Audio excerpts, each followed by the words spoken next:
And I have to say, I do support that, because the comfort that you then get in the summer is absolutely amazing.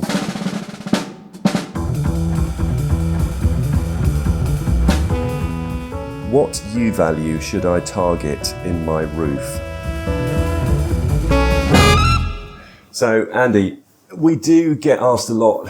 We do a lot of work on historic buildings, on existing buildings. They tend to have quite small rafters.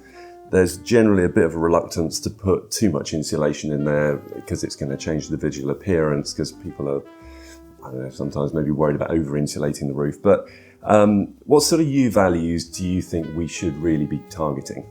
So basically the regulatory context sets out that if you're improving the existing roof element, i.e. not changing the rafters, you could be compliant with a U-value of 0.35 or lower.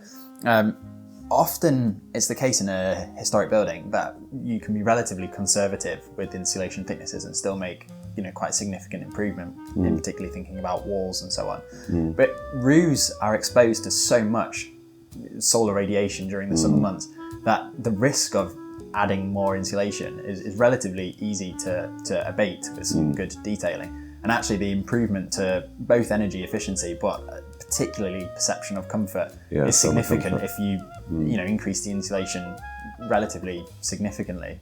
What are you thinking about in those sorts so 0.35 is pretty easy to get to. You can basically fill between, say, 100 mil rafter or something, and you have a thin layer, sort of 20 or 40 mil of wood fibre board on the underside. So it's quite a slim build-up. I do generally try and get people to sort of target sub 0.2 U values though, because whilst 0.35 is a significant improvement over probably no insulation, as plenty of older buildings do have or don't have, sub 0.2 you're getting really good summer comfort. And certainly, if you're putting a new roof on an existing building control want you to get down to 0.15.